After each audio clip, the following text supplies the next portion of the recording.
En esta mesa van a participar José Antonio Díaz Huertas, que es pediatra, experto en pediatría social y protección de la infancia. Me ha pedido que no me enrolle mucho hablando sobre él, pero yo creo que muchos lo conocéis.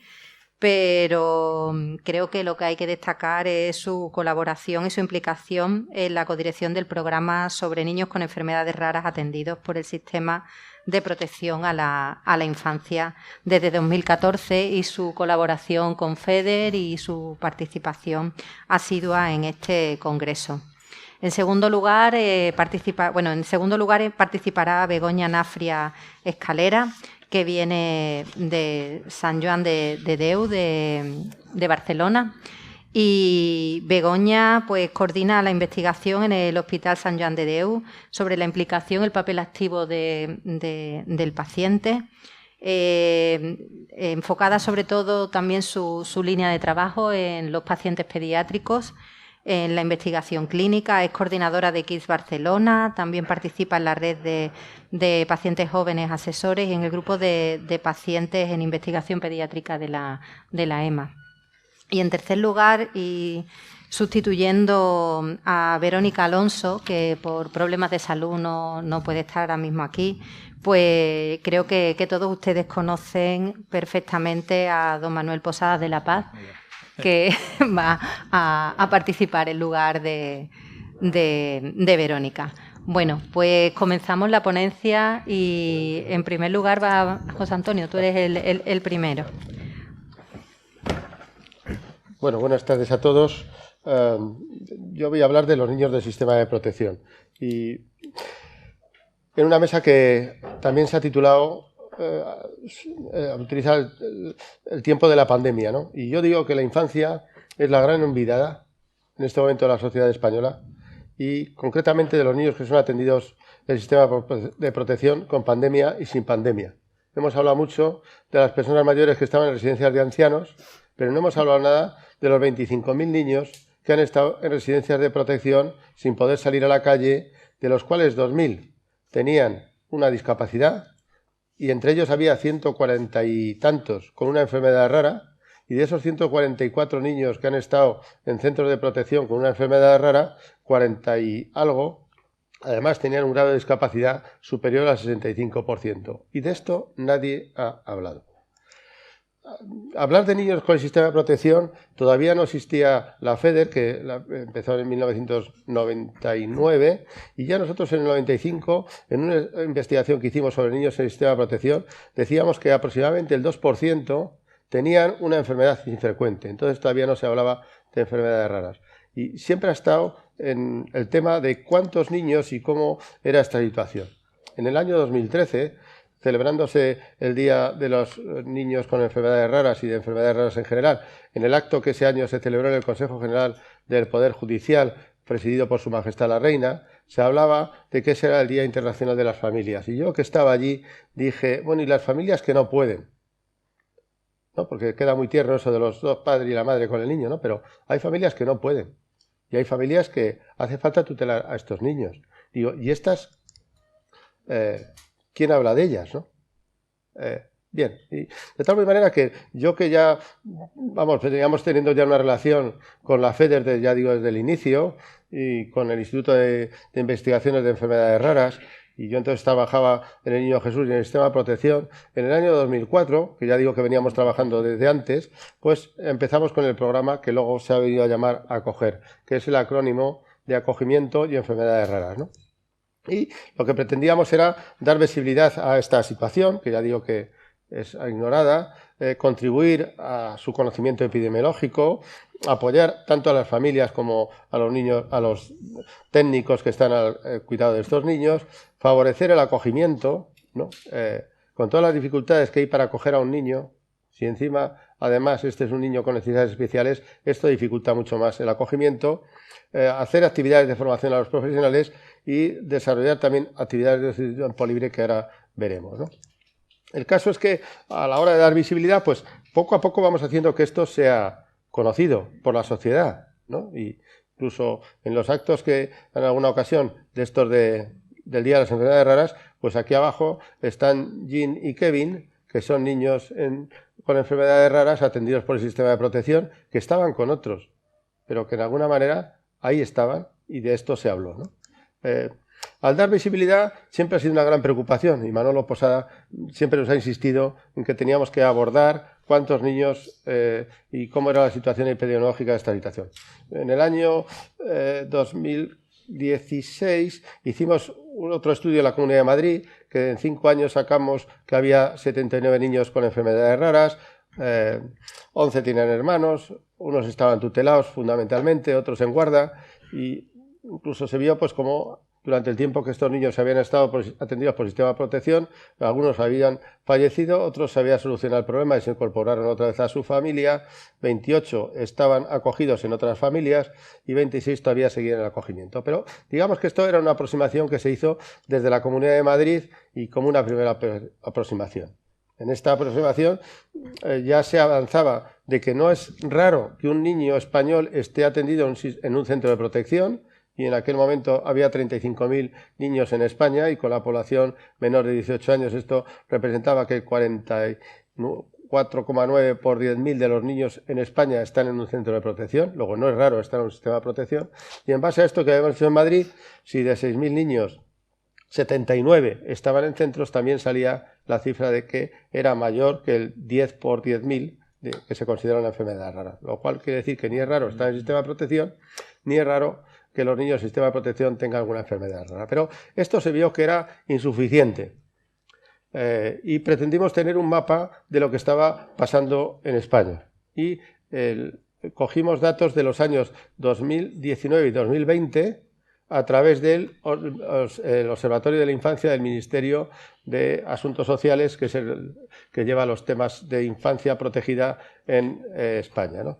Y nos dirigimos a todas las comunidades autónomas en un trabajo en el cual se impulsaba desde la FEDER, se impulsaba desde el Instituto de Enfermedades Raras con Manuel Posada y colaboraba también la Universidad Pablo Olavide en todo el tema de la recogida de datos y elaboración. Esto fue un trabajo complejo porque pedir datos a las 17 comunidades autónomas y que te los den no es fácil. A pesar de que esto se hacía desde el Ministerio y a pesar de que hubo una reunión de la Comisión Interministerial en la cual estaban representados los 17 directores generales de infancia de las comunidades autónomas, más los representantes de Ceuta y Melilla. Es decir, que había una cierta presión o idea de que esto fuera para adelante. A pesar de todo, la verdad que también llevó su trabajo, llevó su insistencia y al final conseguimos, recibimos 240 notificaciones. 240 notificaciones que correspondían a 11 comunidades autónomas, a Ceuta y a Melilla, que sí reportaban casos. Hubo dos, curiosamente, fueron Galicia y bueno, ahora no caigo a la otra, pero hubo dos comunidades autónomas que dijeron que no, Canarias y la otra no recuerdo ahora. Y como soy miope no lo veo. Pero bueno, ahí está. Y Cantabria, que notificaron que no tenían casos. Es verdad que, por ejemplo, el tema de Canarias, parece que Canarias, por el tema de la endogamia, tenía que haber más casos y, sin embargo, no había ninguno, ¿no? Extremadura había uno, Ceuta. En fin, el caso es que al final logramos que todas menos 4, una de ellas fue Andalucía, y mira que insistimos en Andalucía que nos favoreciera los datos, hicimos gestiones a distintos niveles, pero bueno, Andalucía no dio casos, ni Valencia. Es decir, que de los 240, yo estoy convencido de que si hubiéramos tenido también datos de Andalucía y de Valencia, hubieran sido más de 300 niños con enfermedades raras atendidos por el sistema de protección en estos 2 años. Al final, lo que tenemos es que, sí que vamos teniendo un mapa de... hay más niños que niñas en el sistema de protección. Claramente con una enfermedad rara identificada es el 80 y tantos %. Y luego está el grupo que está en estudio y otros que hemos denominado necesidades especiales, que en el fondo son difíciles a veces de clasificar, porque en esta edición los que han rellenado los datos pues eran no eran personal sanitario, sino que eran personal psicólogos, trabajadores sociales, educadores de los centros, donde a veces llegar a la conclusión de que eso es una enfermedad rara y poderle poner la etiqueta no era fácil a la hora de poner los datos. Pero en cualquier caso, son niños que hemos considerado que son como de los que no tienen diagnóstico, ¿no? Es decir, el profesional que ha notificado el caso dice este es un problema que excede a lo que nosotros estamos viendo habitualmente, su situación clínica es esta, no sabríamos ponerle el nombre, pero en cualquier caso lo hemos incluido dentro de los 240. Hay enfermedades ultra raras, que además algunas se repiten dentro de las 240, y hay otras pues que también coincide que la misma enfermedad dentro de los 240 pues se da en 5 niños. Así que ultra raras y repetidas. También vimos cuáles tenían hermanos y cuáles no tenían hermanos. La mitad sí tienen hermanos. Y dentro de la mitad que tienen hermanos, pues como veis, con una enfermedad diagnosticada ya evidentemente, ya con toda claridad, había más del 12%. Y que se da la circunstancia de que hay 2 niños con enfermedad rara de la misma familia atendidos por el sistema de protección. También vimos, es decir, en el sistema de protección se puede estar en guarda. Guarda es que los padres pueden seguir manteniendo la patria potestad porque la situación no les impide ejercer sus obligaciones, pero se dan una serie de circunstancias que no les permiten atender al niño. De tal manera que ellos siguen siendo los padres a todos los efectos y lo único que el sistema de protección les atiende. Y ahí estaban el 15%. Y luego tutelados ya es que es una situación grave. Ya es que hay un maltrato infantil, ya es que las fracturas por la osteogénesis imperfecta de este niño es porque la madre le ha producido la fractura. Y por lo tanto, en esa situación hay que tutelar al niño. Por lo tanto, ya son situaciones graves. En situaciones graves ya era el 84%. Bien. Por otra parte, también vimos cuáles estaban en familias y cuáles estaban en centros. Y como veis, la mayoría de los niños están en centros. Y si viéramos también la variable de edad, veríamos que la mayoría de los niños que están en centros son mayorcitos, ya a partir de los 11 o 12 años. Con todas las dificultades que eso conlleva, de que cuando estos niños llegan a los 18 años, el sistema de protección deja de atenderles y pasan a ser atendidos por los servicios sociales generales o por quien sea. Es decir, que en alguna manera la especial atención que reciben como niños, cuando termina los 18 años, la pierden. Digo que es una situación bien. Otro tema es el tema de la discapacidad. Y si veis, el 45% tiene un grado de discapacidad ya importante, entre 30 y el 65%. Y el 28% tienen más del 65%. Esto, claro, complica mucho tanto lo que es la atención en la institución, en un centro, como lo que es buscarle una familia que pueda acoger a este niño. Y que si el acogimiento ya en principio es complicado, ya he dicho que si encima tiene una serie de necesidades especiales, esto lo hace más complicado. El estudio, si veis en la publicación que se ha facilitado con las ponencias, está en la web de la FEDER y os lo podéis descargar y ahí están todos los datos y en los 15 minutos que teníamos, pues simplemente me ha parecido un poco destacar estos como casos importantes. La otra cosa que hacemos desde FEDER y el programa Acoger es todo el tema de la formación, porque hay un desconocimiento por parte de los profesionales sanitarios de las enfermedades raras y de los niños atendidos por el sistema de protección. La semana que viene, el 4 y el 5, tenemos otro curso en el Niño Jesús, 2 días, donde abordamos este tema y formamos a profesionales sanitarios y a no sanitarios, es decir, que todo aquel que esté interesado y esté en Madrid el 4 y el 5 está invitado al Niño Jesús a participar de estas jornadas. Y otras cosas que hacemos desde el programa es el tema del ocio y tiempo libre de estos niños, porque muchas actividades de ocio y tiempo libre para niños con discapacidad no hay. Y concretamente en esta primera de arriba, que nos lo llevamos a los niños al creer y estuvimos en Atapuerca y haciendo... Era muy interesante porque niños de 11 y 12 años era la primera vez que no dormían con sus padres. Que nosotros íbamos temblando, digo, verás tú esta noche la que se va a liar aquí. Estos 11, 12 años que no han estado nunca fuera sin su papá y su mamá, pues aunque uno sea monitor de todo tiempo libre y tenga mi título, digo, ya veremos lo que pasa. Pero niños de 11 y 12 años que no habían salido nunca de su casa. No habían pasado una noche sin papá y su mamá. aparte de llevarles... Por eso digo que a veces puede valorarse de que esto las actividades de tiempo libre son poca cosa y, sin embargo, pues es también una cosa importante de hacer ocio inclusivo, de que estos niños convivan con otros y otros con ellos y participen de estas actividades. Y, por último, la parte más importante, que es el tema de buscar familias que acojan a estos niños. Siempre se dice que es mejor una familia que un centro. Voy en tiempo. Me quedan 2 minutos. Pero es que me ha insistido mucho en que no hay que prolongarse. Bueno, y que si no me va a regañar. Bueno, otro tema es buscar familias. Y dentro de las cosas hemos buscado alianzas. Y, por ejemplo, hemos hecho el programa Acoger Enfermería. Y con el Colegio de Enfermeras del Consejo General de Enfermería de España hemos hecho un programa y hacemos vídeos, hacemos actividades de cara a captar enfermeras, considerando que las enfermeras, por su formación, por su sensibilidad, por su conocimiento de determinadas enfermedades, pueden ser un colectivo muy interesante a la hora de que se ofrezcan para acoger.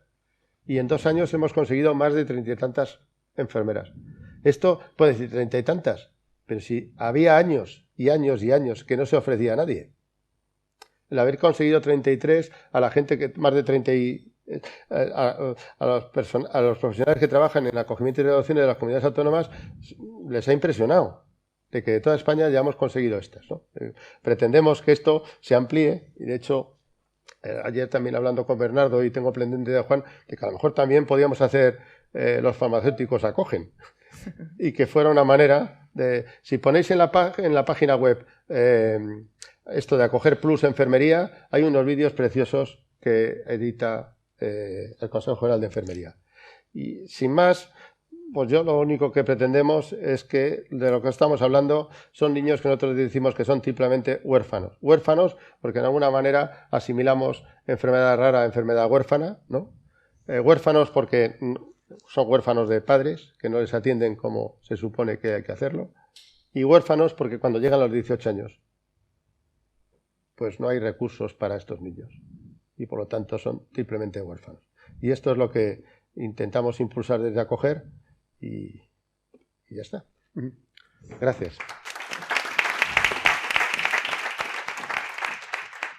Para los que no conozcáis, el Hospital Sant Joan de Déu es uno de los 2 hospitales pediátricos que tenemos en nuestro país. Como os decía, la institución cree que gracias a la involucración de los pacientes y de las familias podemos hacer proyectos. Un ejemplo es el que esta tarde os voy a hablar, pero hay otro más. Y un segundo que solamente os voy a avanzar de que no faltéis porque va a ser muy interesante y se presentará en la siguiente mesa redonda. El primer ejemplo es el Pediatric Cancer Center. Este es un centro que se ha creado gracias a la colaboración de la ciudadanía y de las familias. Es un proyecto que en el año 2012 se conceptualizó, precisamente porque, como hemos ido hablando estos días, no podemos curar todas las enfermedades que trabajamos, ¿no?, a nivel pediátrico, pero sí que podemos trabajar para una mejor calidad de vida. Y por desgracia, ¿no?, el grupo de enfermedades oncológicas es uno de los grupos de enfermedades que más atendemos. Es un proyecto que ha tardado su tiempo en llevarse a cabo, pero gracias, ¿no?, a la colaboración de las familias y de la sociedad se ha podido realizar.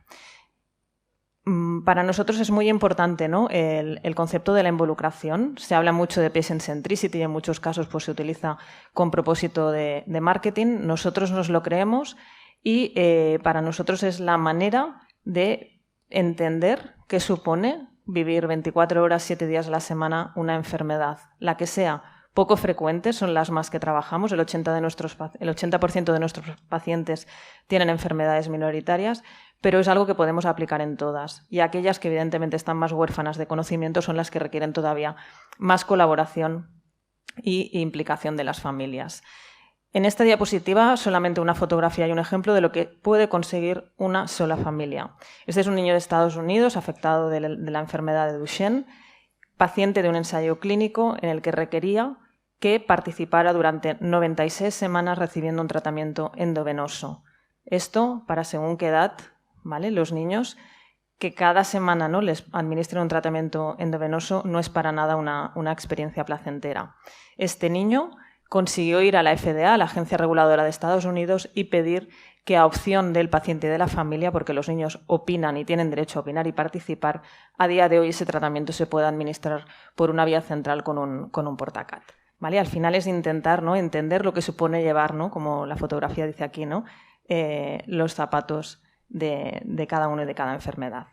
El proyecto que os comentaba que no faltéis es la Casa de Sofía, lo presentará Jordi Cruz y es otro ejemplo excepcional de lo que se puede hacer recogiendo las necesidades no cubiertas que nos llegan de las familias y gracias a la colaboración con las familias y las organizaciones de pacientes. Pero bueno, yo he venido hoy a hablar de Share4Rare. Share4Rare se centra en un modelo colaborativo de investigación. Hay una gran cantidad de conocimiento de las enfermedades poco frecuentes que si no escuchamos a las familias nunca nos llegan a los centros clínicos. Y en base a ese modelo, en el año 2018 empezamos a diseñar y a co-crear una plataforma precisamente con pacientes y familias. ¿Qué buscamos? Buscamos conectarlas. Todos sabéis, los que estáis aquí, que las enfermedades poco frecuentes llevan una carga muy importante de soledad. A veces es difícil encontrar de forma cercana a otro paciente o otra familia. Gracias a las redes, ¿no?, y al mundo digital lo podemos hacer. Aprender, pero también en base a compartir. Lo que saben ¿no?, unos padres o unos pacientes puede ser de interés y beneficioso para otros. Pero sobre todo participar y hacer posible que se avance en el conocimiento de estas enfermedades gracias a recoger esa información y poderla estudiar.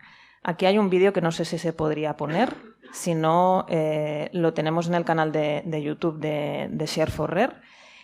Es un buen resumen de lo que es la plataforma. Si no se puede poner, yo paso a la siguiente. No sé si los compañeros de... Creo que no. No hay problema. Vale.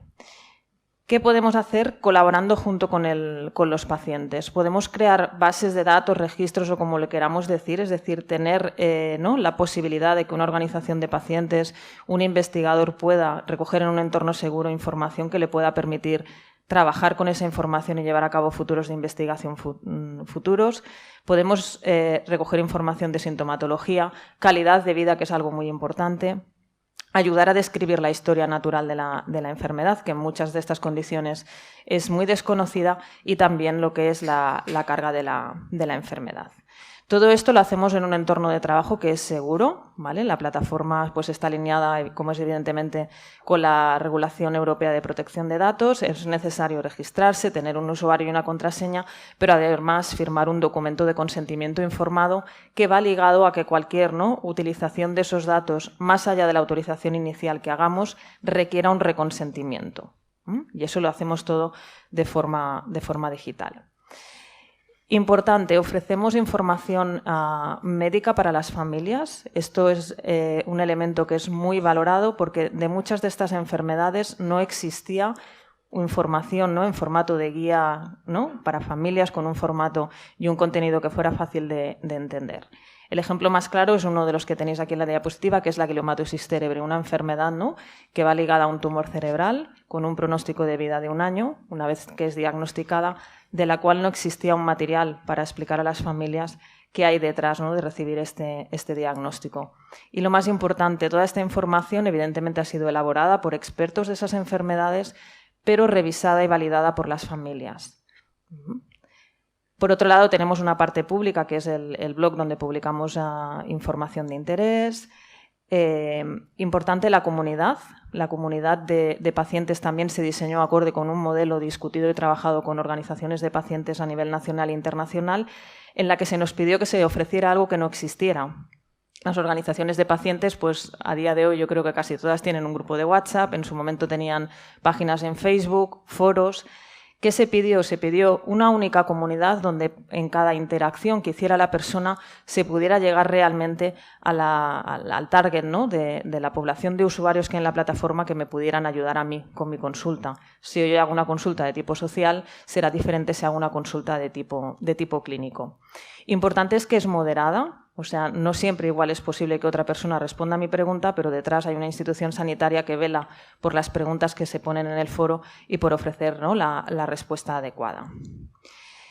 Otra funcionalidad que ofrecemos es la herramienta Personas como yo. Intentamos facilitar, ¿no?, que un paciente o una familia se pueda poner en contacto con otro paciente o otra familia que tengan un perfil fenotípico similar en base al diagnóstico, si hay una enfermedad diagnosticada, la sintomatología que se declara y en el país en el que ese paciente está conviviendo. Y eso nos da un algoritmo matemático que muestra un porcentaje que se llama de similaridad, según veis, ¿no?, en esta reproducción que es fake, que indica, ¿no?, pues el grado en el que tú te pareces a otra persona que está en la plataforma para que puedas contactar con esa persona y tener una vía de contacto privado.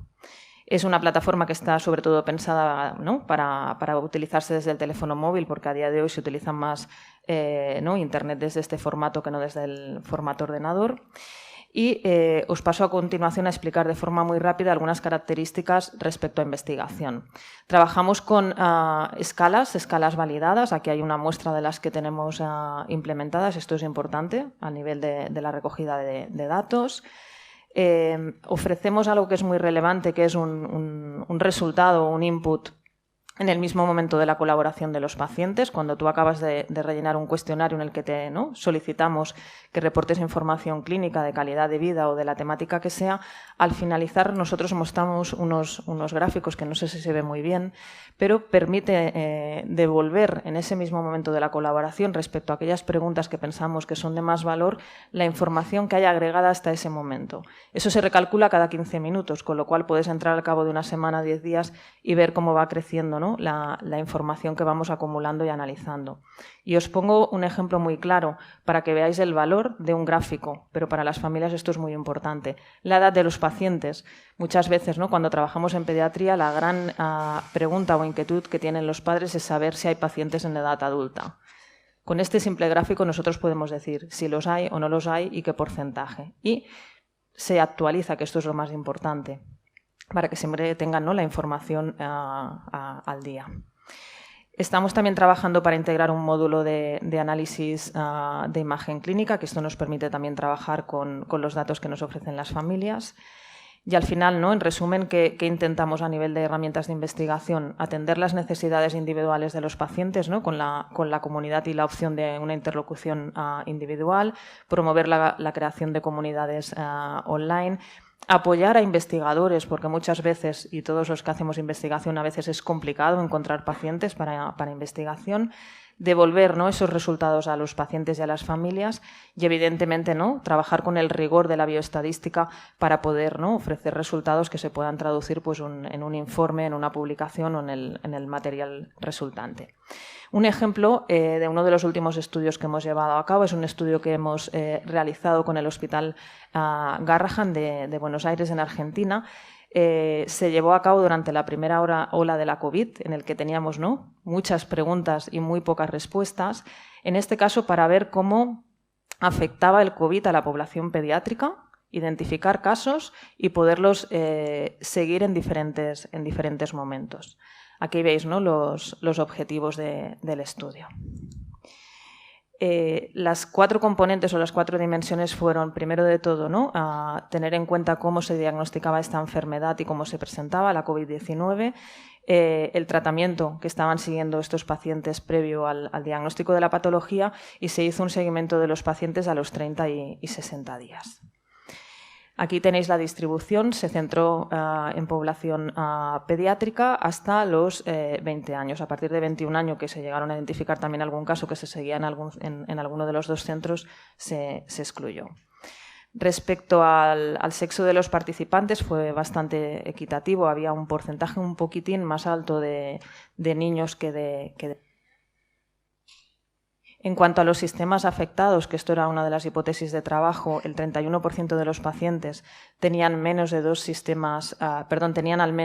2 sistemas corporales afectados, el 50% presentaban enfermedades del neurodesarrollo, el 10% declararon tener enfermedades cardíacas o respiratorias crónicas, esto es importante en relación con la COVID-19, y el 4% presentaban alteración inmunológica primaria o secundaria. En cuanto a los síntomas que presentaban los pacientes, en el 69% de los casos los hubo, básicamente fiebre en un 70%, en segundo lugar tos y después síntomas de tipo digestivo. En cuanto a la hospitalización, el 53% de los pacientes fueron hospitalizados en el momento inicial de presentarse los síntomas de la COVID-19. Algunos de ellos, un 16%, estaban ya hospitalizados y el tiempo medio de hospitalización en aquel momento, no había vacunas todavía, fue de 17 días. En relación, ¿no?, al ingreso en la unidad de cuidados intensivos, el 10% de los pacientes requirieron ingreso en UCI y el 14% de estos pacientes hospitalizados empeoraron durante el ingreso y ahí fue cuando se produjo la derivación a la UCI. En cuanto a los ingresos en la UCI, aquí sí que es un dato relevante. Los hombres necesitaron, ¿no?, los niños en este caso, mayor cuidado y más tiempo de ingreso en la UCI, y la media de estancia de la UCI fue de 20 días. El 5,1% de los pacientes con enfermedades raras que presentaban síntomas fallecieron. Es importante tener en cuenta que es una muestra pequeña, ¿vale? Es una muestra de 164 pacientes, que son los pacientes que en la primera ola llegaron a los centros hospitalarios de Sant Joan de Déu y del Hospital Garrahan de Buenos Aires. Cada país, el contexto sanitario fue muy diferente.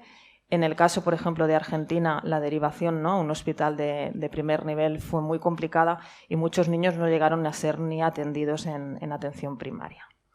Todos los pacientes fallecidos, corroboramos aquí la importancia de este dato, tenían una afectación crónica previa de 2 o más sistemas corporales y el 87% de los fallecidos tenían de moderado a severo deterioro del neurodesarrollo. Síntomas prolongados, a pesar, ¿no?, de haber la alta hospitalaria, un porcentaje pequeño, ¿no?, el 3,4% de los pacientes sintomáticos, los síntomas perduraron más de 4 semanas. El 100% de los pacientes con síntomas, ¿no?, después de 4 semanas de la enfermedad tuvieron, ¿no?, presentaron una inmunosupresión secundaria a tratamientos médicos y después, ¿no?, los pacientes con inmunodeficiencias primarias que recibieron tratamiento adecuado no tuvieron un curso prolongado de la enfermedad, en este caso. ¿Vale? Importante para nosotros, necesitamos más datos y aquí los datos tienen mucho valor pero los tienen en su conjunto.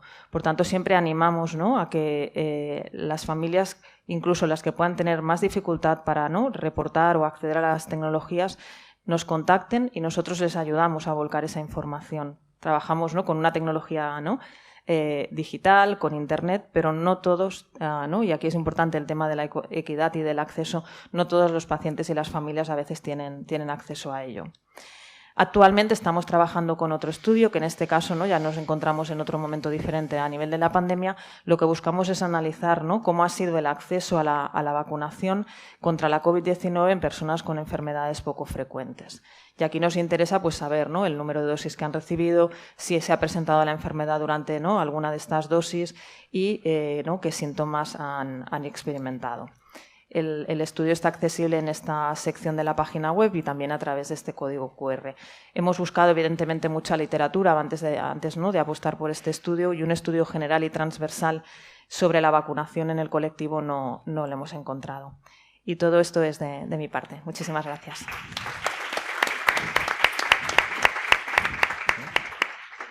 Bueno, buenas tardes. Ante todo, en nombre de Verónica Alonso, pedís disculpas, pero por indicación médica tiene que estar haciendo reposo y no puede estar aquí.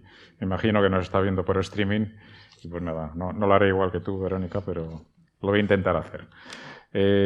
Y sobre todo porque no queríamos dejar sin presentar algo que nos había pedido FEDER, que se presentaran los resultados de lo que se llama el Registro Estatal de Enfermedades Raras. Bueno, ante todo, también en su nombre agradecer al Comité Científico, al Comité Organizador y al Ilustre Colegio de Farmacéuticos de Sevilla que se le haya invitado para poder mostrar estos resultados que yo creo que llevan tiempo sin aparecer, aunque ya está el informe publicado en la web del Ministerio y también en la web del Instituto Salud Carlos III.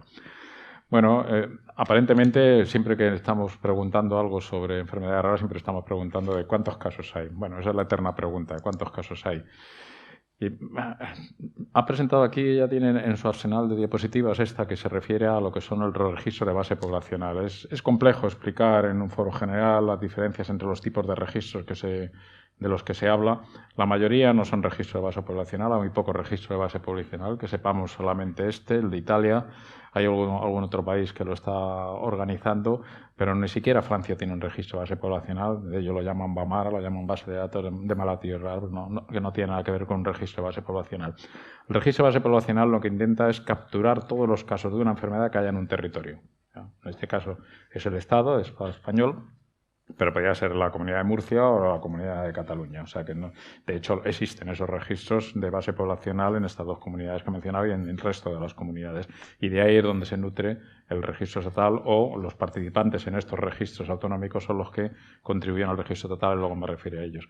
Y tienen una serie de objetivos. Evidentemente son los que realmente puedan dar datos de prevalencia e incidencia. Cuando estamos acostumbrados en muchas ocasiones a la gente a decir, yo tengo un registro y tengo 40 casos, y entonces la prevalencia es no.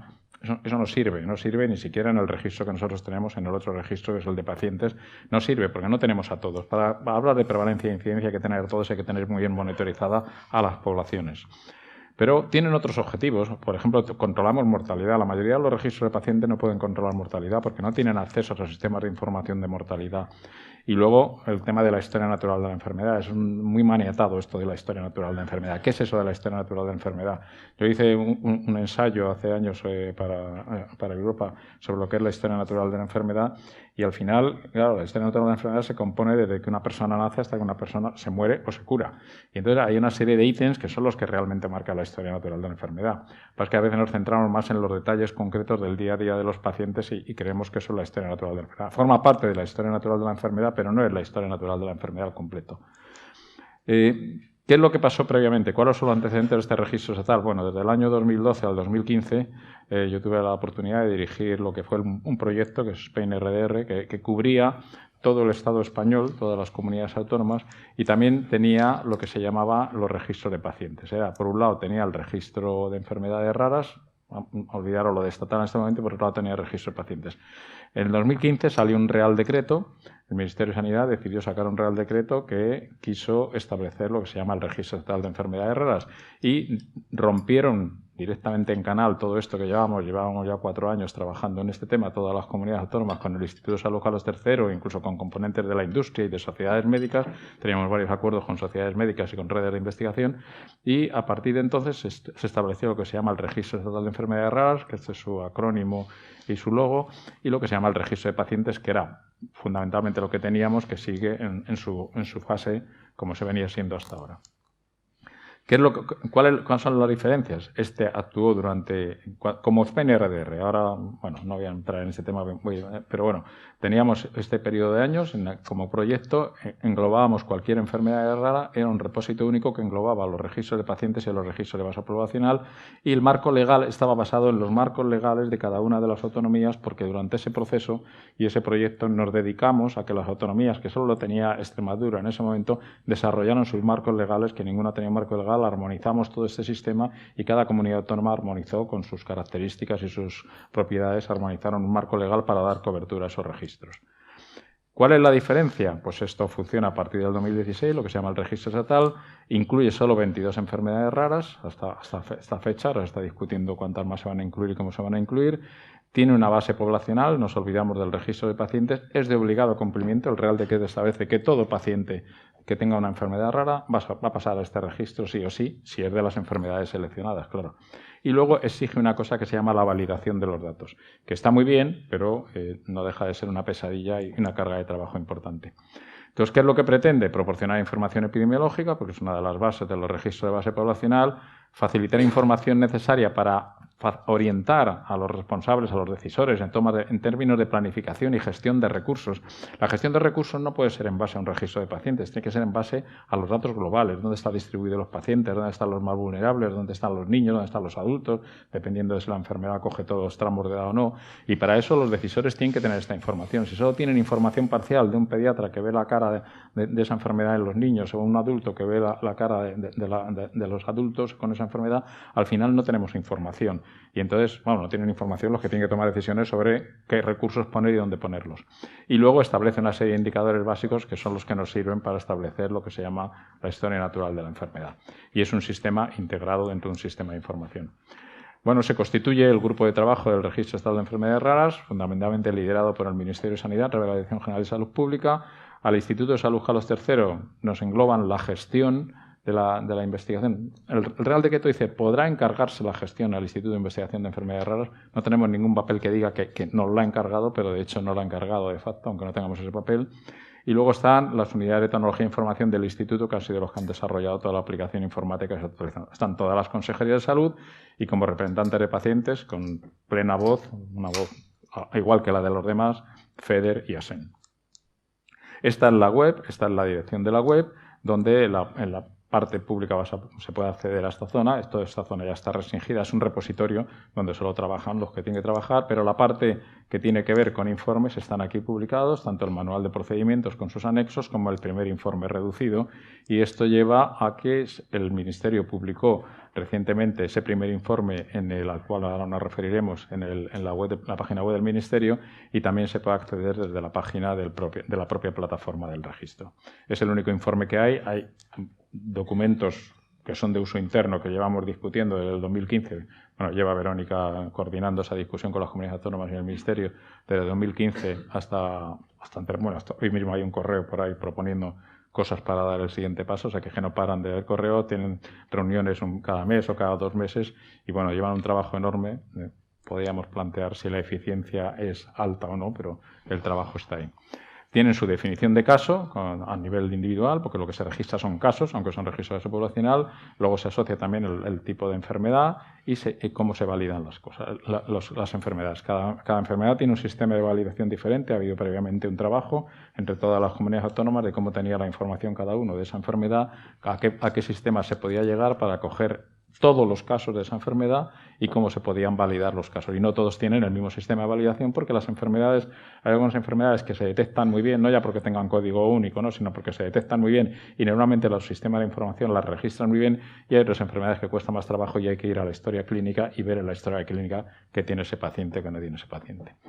El resto del trabajo se hace buscando sistemas de información sanitaria que son los que cubren a toda la población. Sistema de información sanitaria, por ejemplo, el registro de mortalidad. Pues un registro de mortalidad, todo paciente fallecido en España y residente en España, también los que no son residentes, pero aquí solo se recogen los residentes, se les recogen un registro de mortalidad. Pues si hay registros de mortalidad en la Dirección General de Salud Pública, aparte que tienen acceso a las bases de datos de mortalidad de los institutos nacionales, el Instituto Nacional de Estadística o al correspondiente de la comunidad autónoma, se puede saber la causa de muerte, se puede saber el año de muerte, el día de muerte, todo que eso no es fácil para los investigadores. Básicamente no es que sea fácil, sino que a veces es una odisea compleja y difícil, incluso no se puede.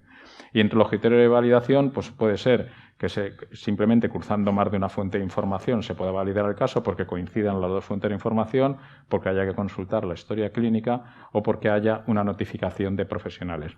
Esto de la notificación de profesionales incide en algo que es romper la estructura de un registro de pacientes de base poblacional que se crearon hace muchos años con los registros de cáncer. El registro de base poblacional, toda la metodología nació hace muchos años desde la Agencia Internacional del Cáncer de la OMS para hacer registro de base poblacional. Y los registros de base poblacional de cáncer nos han enseñado muchísimas cosas. Nos han enseñado pronóstico de los cánceres, nos han enseñado supervivencia, nos han enseñado cómo los tratamientos se van mejores en unos sitios que en otros. Hace unos años hicieron un trabajo enorme e importantísimo sobre que la supervivencia en el sur de Europa, que parecíamos los pobres, era mucho mejor que la del norte de Europa, que parecían los ricos, y empezaron a escandalizarse los del Reino Unido y los de Suecia, todos los países nórdicos, y eso lo hacían los registros de cáncer avalados por la OMS. Bueno, pues este es un poco el modelo que se lleva siguiendo y que se pretende seguir y continuar con este tema.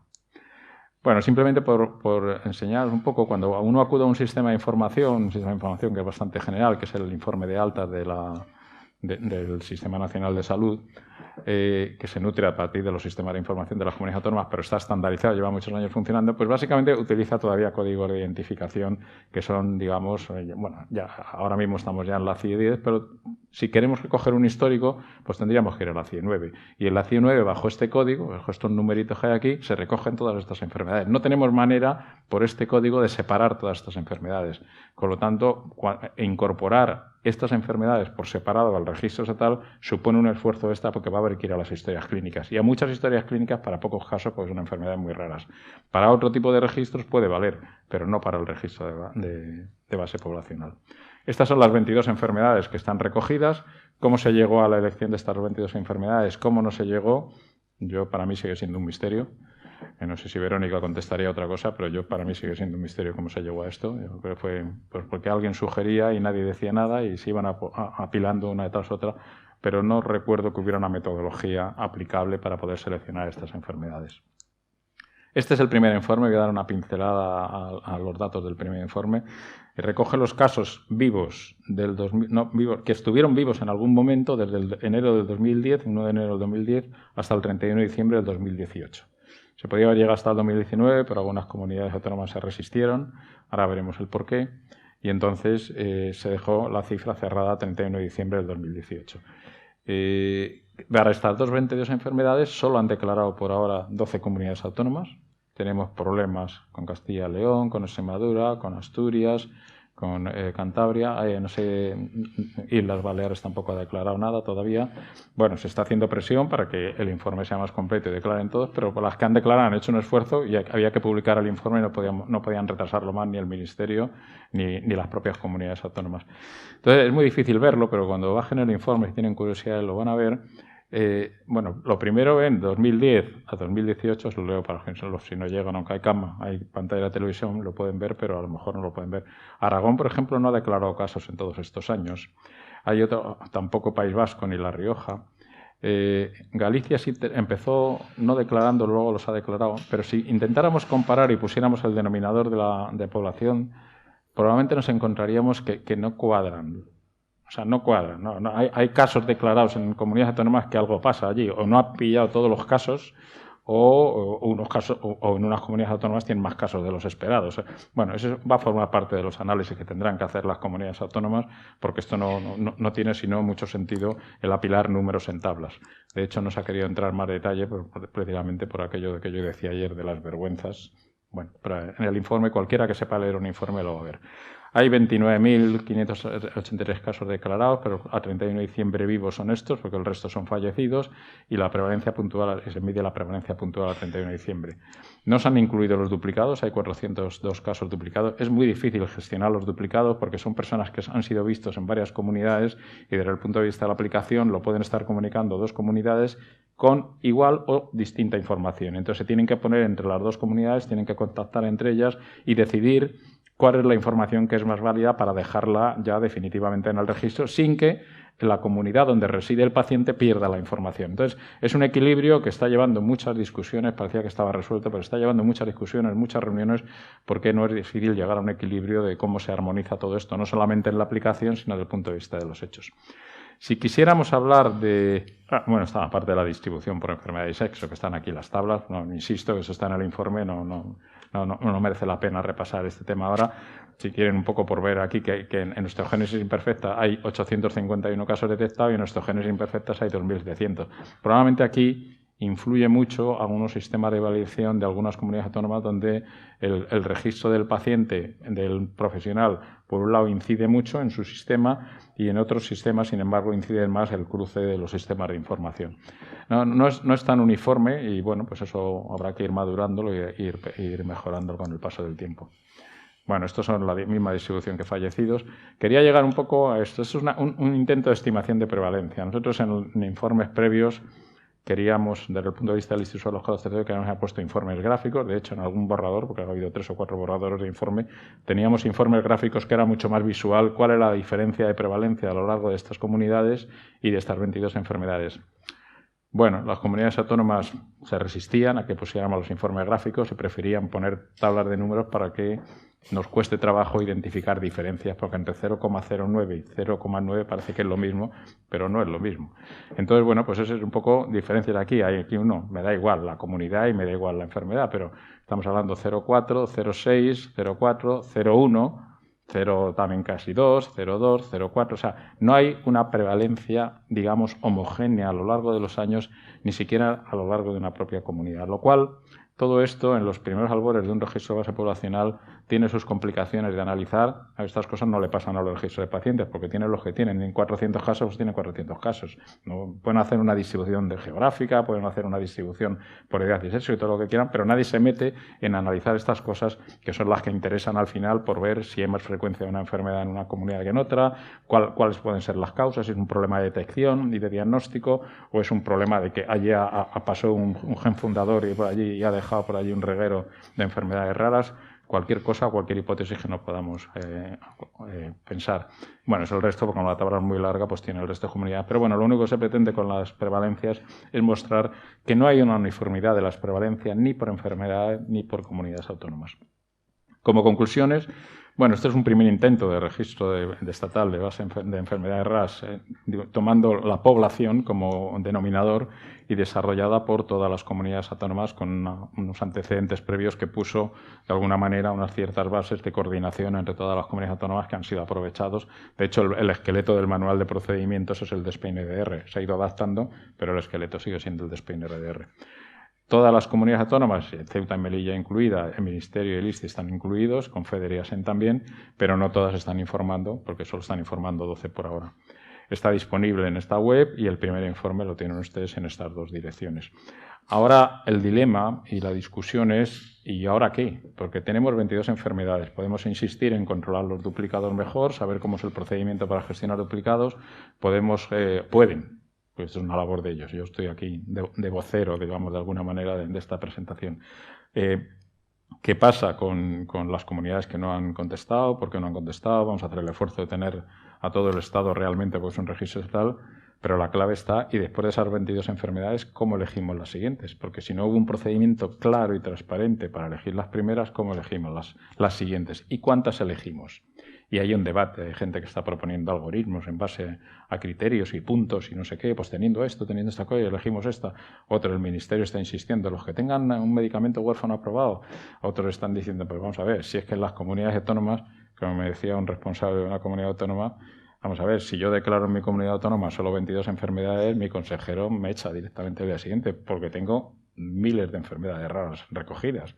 O sea, lo que no entendemos es por qué, si las comunidades autónomas tienen ya miles de enfermedades recogidas, ¿por qué no pasan al registro estatal? Asumiendo que ellos las han validado para tenerlas recogidas. ¿O es que ellos mienten y el registro estatal va a ser más verdadero? Bueno, todo ese dilema se está discutiendo entre ellas, tienen que ponerse de acuerdo, tienen que discutirlo y tienen que pensar cuál es el futuro. Desde luego, por parte de FEDER, me imagino que ASEN también se une a ese criterio, pero sí se lo he oído a FEDER, no podemos ir de 5 en 5 enfermedades cada 5 años. No tiene ningún sentido. El registro estatal, por ejemplo, de Italia, tiene muchísimas más enfermedades y ya ha hecho varios informes y empezó mucho después que SPEIN-EDR. Entonces, algo está pasando aquí que no está bien engranado, que no está funcionando y que tiene que funcionar. No podemos estar pendientes continuamente del detallito porque al final esto no progresa. Y bueno, pues nada más, dar las gracias de todo el grupo de trabajo. Esto es un poco lo que había comentado antes. Hay que revisar todas estas cosas, pero yo espero que lo sigan revisando y bueno, espero que Verónica me dé su aprobación de que lo he hecho bien. Muchas gracias.